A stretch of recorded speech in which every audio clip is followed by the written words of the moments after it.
നമസ്കാരം. ഇന്ന് ഞാൻ എല്ലാവർക്കും ഒത്തിരി ഇഷ്ടമായിട്ടുള്ള പാൽപ്പേടയുടെ റെസിപ്പി ആയിട്ടാണ് വന്നിട്ടുള്ളത്.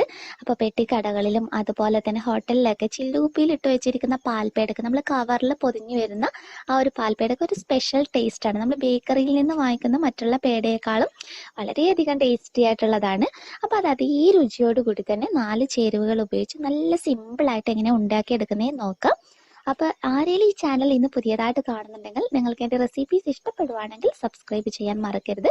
സബ്സ്ക്രൈബ് ചെയ്യുമ്പോൾ അതിൻ്റെ തൊട്ടടുത്തായി കാണുന്ന ബെല്ലൈക്കൺ ക്ലിക്ക് ചെയ്യാനും അതിൻ്റെ കൂടി ഓപ്പണായി വരുന്ന ബോക്സിൽ ഓൾ എന്ന് ടിക്ക് ചെയ്യാനും മറക്കരുത്. അപ്പോൾ നമുക്ക് വേഗം തന്നെ വീഡിയോയിലോട്ട് പോകാം.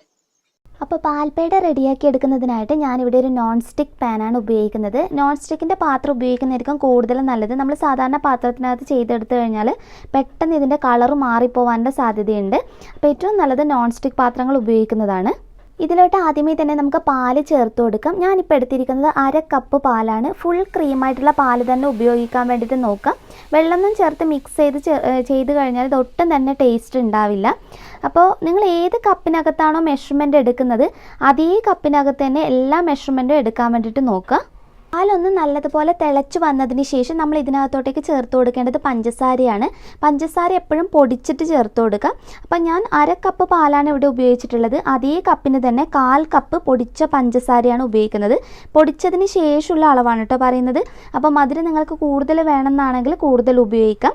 അപ്പോൾ പഞ്ചസാര ഒരുമിച്ച് ചേർത്ത് കൊടുക്കരുത്, കുറച്ചായിട്ട് ചേർത്ത് കൊടുത്തിട്ട് തവി ഉപയോഗിച്ചിട്ട് നല്ലതുപോലെ ഒന്ന് ഇളക്കി കൊടുക്കുക. നമ്മൾ ഒരുമിച്ച് തന്നെ അങ്ങ് മിക്സ് ചെയ്യുകയാണെങ്കിൽ പെട്ടെന്ന് തന്നെ ഇതങ്ങ് കട്ട പിടിച്ച് നമുക്കൊരു കറക്റ്റായിട്ട് റെഡിയാക്കി എടുക്കാൻ കഴിയില്ല. അപ്പോൾ തവി വെച്ചിട്ട് ഇതുപോലെ ഒന്ന് ഇളക്കി കൊടുക്കാം. എന്നിട്ട് ബാക്കിയുള്ളത് കൂടി അതുപോലെ തന്നെ ഒന്ന് ചേർത്ത് കൊടുക്കാം. അപ്പോൾ ഞാൻ കറക്റ്റ് 1/4 കപ്പാണ് ഉപയോഗിച്ചിട്ടുള്ളത്. ഇതിപ്പോൾ അത്യാവശ്യം നല്ല മധുരം ഉണ്ടാകും. അപ്പോൾ നല്ലതുപോലെ ഒന്ന് മിക്സ് ചെയ്തെടുക്കാം നമുക്ക്.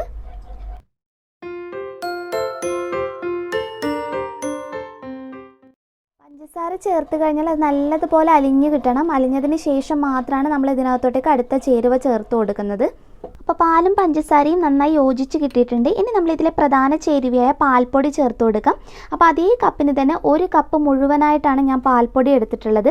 പാൽപ്പൊടി നമ്മൾ നേരത്തെ പഞ്ചസാര ചേർത്തതുപോലെ തന്നെ കുറച്ചായിട്ട് ചേർത്ത് കൊടുക്കാം. ഒരുമിച്ച് ചേർത്ത് കഴിഞ്ഞാൽ പെട്ടെന്ന് കട്ട പിടിച്ചു പോകും. അപ്പോൾ ഒന്ന് തവി വെച്ചിട്ട് ഇളക്കി കൊടുക്കാം. എന്നിട്ട് ബാക്കിയുള്ളത് കൂടി അതുപോലെ തന്നെ ചേർത്ത് ഒന്ന് മിക്സ് ചെയ്തെടുക്കാം.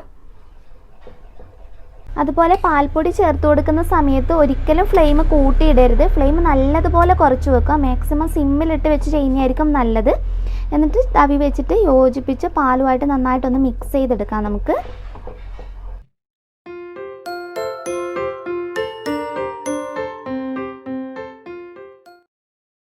മുഴുവൻ പാൽപ്പൊടി ഞാൻ ചേർത്ത് കൊടുത്തിട്ടുണ്ട്. ഇതിൻ്റെ മധുരം ഒന്ന് ബാലൻസ് ചെയ്യാൻ വേണ്ടിയിട്ട് ഒരു 2 പിഞ്ച് ഉപ്പ് ചേർത്ത് കൊടുക്കുന്നുണ്ട്. അപ്പോൾ അതുകൂടി ചേർത്തൊന്ന് മിക്സ് ചെയ്തെടുക്കാം. നമ്മുടെ പേടയ്ക്ക് നല്ലൊരു ടേസ്റ്റ് കിട്ടാൻ വേണ്ടിയിട്ട് ഒരു 1/2 ടേബിൾ സ്പൂണിനടുത്ത് നെയ്യ് ചേർത്ത് കൊടുക്കാം. നെയ്യ് കൂടി ചേർത്ത് ചെയ്തെടുക്കുമ്പോൾ ശരിക്കും നമ്മൾ ആ പുറത്തുനിന്ന് വാങ്ങിക്കുന്ന അതേ ടേസ്റ്റിൽ നമുക്ക് ഉണ്ടാക്കിയെടുക്കാൻ കഴിയും. ഇനി ഇതൊന്ന് മിക്സ് ചെയ്തെടുത്താൽ മതി. ഒന്ന് ഡ്രൈ ആയിട്ട് കിട്ടണം. അതായത് ഈ പാലും പഞ്ചസാരയും ഇതൊക്കെ ചേർന്നിട്ടുള്ള ഒരു മിക്സ് നല്ലതുപോലെ ഈ പാത്രത്തിനകത്ത് നിന്ന് വേർപെട്ട് വരുന്ന ഒരു പാകത്തിന് വേണം നമ്മൾ റെഡിയാക്കി എടുക്കാൻ വേണ്ടിയിട്ട്. പാൽപ്പൊടിയൊന്നും ഒട്ടും തന്നെ കട്ട പിടിച്ച് പോകരുത്. അപ്പോൾ പിന്നെ ടേസ്റ്റ് ഉണ്ടാകില്ല. കാരണം അതിൻ്റെ ഒരു പച്ചക്കുത്തൽ വരും. അപ്പോൾ അത് മാത്രം ഇതിനകത്തൊന്ന് ശ്രദ്ധിച്ചാൽ മതി. ഇത് ഓൾമോസ്റ്റ് റെഡി ആയിട്ടുണ്ട്. ഒരു 2 മിനിറ്റ് കൂടി എടുക്കുമ്പോഴത്തേക്ക് നമുക്ക് ഫ്ലെയിം ഓഫ് ചെയ്യാവുന്നതാണ്.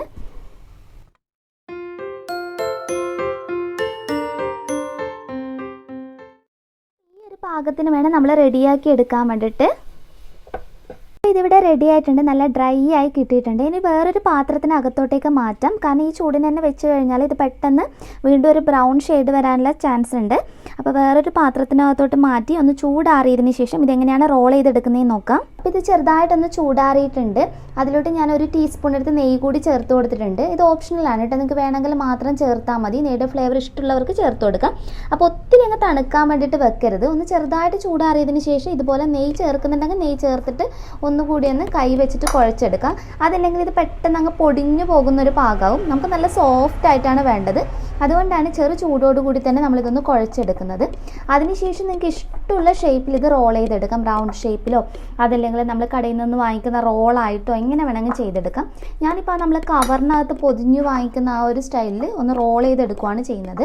അപ്പോൾ അതൊക്കെ നിങ്ങളുടെ ഇഷ്ടത്തിനനുസരിച്ച് ചെയ്തെടുക്കാം. അപ്പോൾ ഒന്ന് സോഫ്റ്റ് ആകുന്നത് വരെ ഒരു തവണ ഒന്ന് കുഴച്ചെടുക്കാം.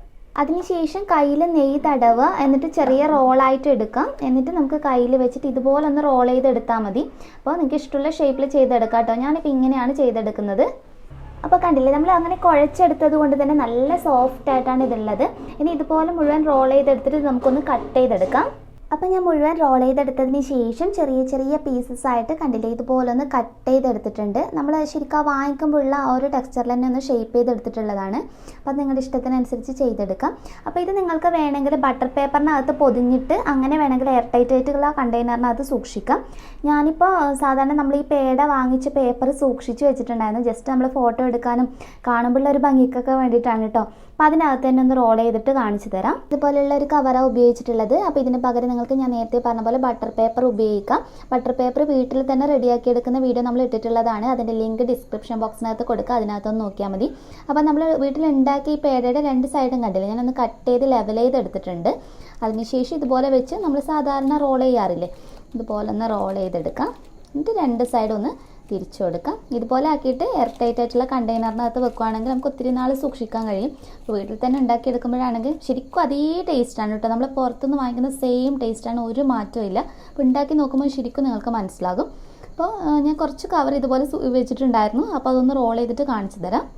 അപ്പോൾ നല്ല എളുപ്പത്തിൽ നല്ല ടേസ്റ്റി ആയിട്ട് ഇതുപോലെ നമുക്ക് റെഡിയാക്കി എടുക്കാം. കുട്ടികൾക്കൊക്കെ ഒത്തിരി ഇഷ്ടമായിട്ടുള്ളതാണല്ലേ പേട. അപ്പോൾ നമുക്ക് ഇതുപോലെ വീട്ടിലുണ്ടാക്കി സൂക്ഷിക്കാം. എല്ലാവരും തീർച്ചയായും ട്രൈ ചെയ്ത് നോക്കിയിട്ട് നിങ്ങളുടെ അഭിപ്രായം അറിയിക്കാൻ മറക്കരുത്. നെക്സ്റ്റ് വീഡിയോയിൽ ഇനി നല്ലൊരു ഡിഷായി കാണാം. അതുവരെ ടേക്ക് കെയർ. Bye bye.